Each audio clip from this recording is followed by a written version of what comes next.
ఇంకో పక్క అతను ఒక ప్రశ్న వేశాడు, మేము ఎస్సీలం, మాకు సామాజిక న్యాయం లేదన్నాడు. నేను అడుగుతున్నా, ఈ గోదావరి జిల్లాలో పెత్తనం ఎవరిదండి? మిథున్ రెడ్డి పెత్తనం. ఎవడి మిథున్ రెడ్డి? ఎవరా మిథున్ రెడ్డి? పెద్దిరెడ్డి కొడుకు.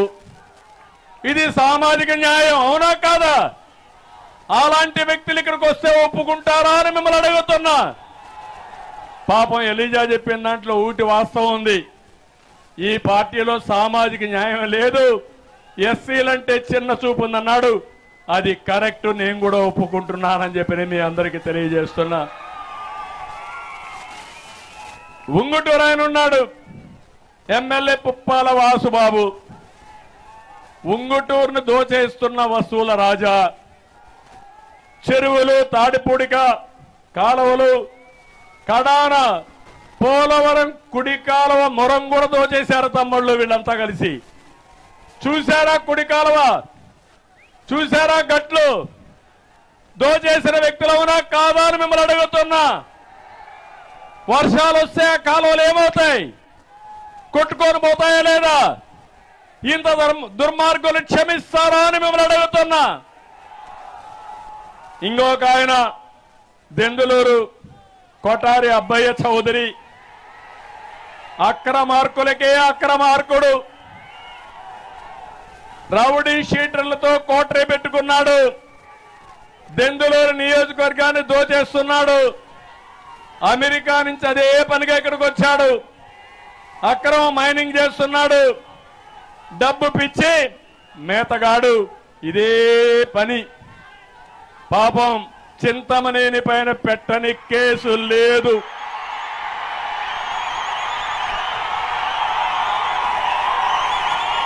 దీంతో ఇతను పీకింది కూడా ఏమీ లేదు. ఈసారి మీరిచ్చే షాకుతో మళ్ళా అమెరికాకు పంపించాలి. సిద్ధమా అని మిమ్మల్ని అడుగుతున్నా. పోలవరం తెల్లం బాలరాజు గిరిజనుల్ని డబ్బులే కొట్టేసి అక్రమార్కుడు. ఇసుక అక్రమ తవ్వకాలు గట్టిగా తవ్వి డబ్బులు సంపాదిస్తున్నాడు. అవినీతి పైన ప్రశ్నించిన వారిపై అట్రాసిటీ కేసులు పెట్టాడు. కొంతమంది ఆత్మహత్యలు చేసుకున్నారు. ఇలాంటి వ్యక్తి మళ్ళా గిరిజనులు రక్షిస్తాడా అని మిమ్మల్ని అడుగుతున్నా. ఇంకో పక్క నూజివీడు మేక కొడుకు నూజివీడిని సున్నంగా గుండు కొట్టేశాడు ఆయన. అన్నింటా అక్రమాలే, వసూళ్లు, ఎక్కడా ఏ అభివృద్ధి లేదు. ఏలూరులో ఆళ్ల నాని ఈయన ఏం చేశాడో ఆయనకే తెలియదు. పాపం అయోమయంలో ఉన్నాడు. సీట్ ఇచ్చినా గెలవడు. అతనికి అయిపోయింది, అతను కూడా అయిపోయినాయని చెప్పి నేను మీకు తెలియజేస్తున్నా. కైకులూరు దూలం నాగేశ్వరరావు కొడుకు నియోజకవర్గం అప్పచెప్పాడు. సెంటు పట్టాలు గట్టిగా డబ్బులు లాగాడు. చెరువులు ఏది కనపడిస్తే అది దోచేస్తున్నాడు. 5 ఏళ్లలో 300 కోట్ల రూపాయలు అక్రమార్జన చేసిన ఎమ్మెల్యే. కొల్లేరంటే చెరువులు ఉంటాయి, ఆ చెరువుల్లో బంగారం దోచుకుంటున్నాడు ఈ పెద్ద మనిషి. నేను అడుగుతున్నా, ఇలాంటి అక్రమార్కులు మీకు కావాలనా అని మిమ్మల్ని అడుగుతున్నా. వసూల రాజ్యాలు మీకు కావాలనని మిమ్మల్ని అడుగుతున్నా. మీకేమైనా సేవ చేశారా అని మిమ్మల్ని అడుగుతున్నా. సిద్ధమా ఓడించడానికి?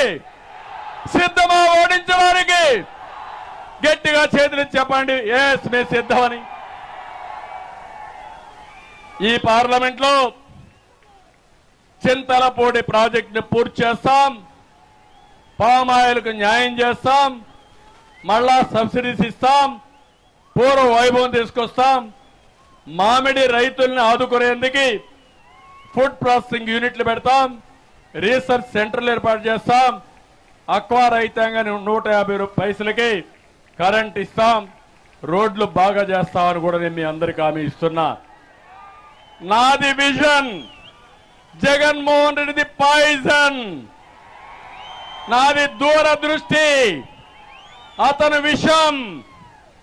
ఆ విషయం ఎక్కడ జిమ్మితే అక్కడ మొత్తం ఫినిష్ అయిపోయే పరిస్థితి వస్తుంది.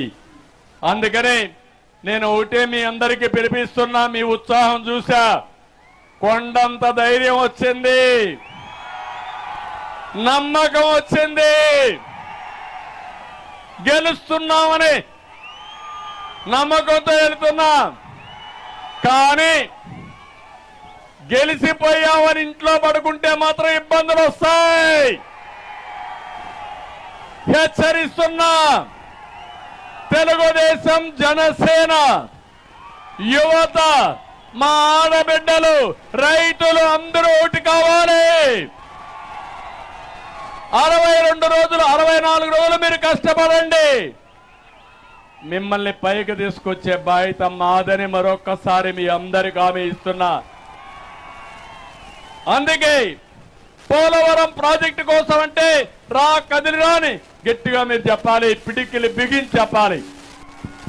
పోలవరం ప్రాజెక్టు కోసం రా కదిలిరా, ఇంకా గట్టిగా పోలవరం ప్రాజెక్టు కోసం రా కదిలిరా, మన బిడ్డల ఉద్యోగం కోసం, రా కదిలిరా, సైకో పాలన అంతం కోసం, రా కదిలిరా, తెలుగు జాతిని నెంబర్ 1 చేయడం కోసం రా కదిలిరా. రాతి యుగం పోవాలి, స్వర్ణయుగం రావాలి. సిద్ధంగా ఉన్నారా? తెలుగుదేశం జనసేన ఐక్యత అంటే వర్ధిల్లాలి.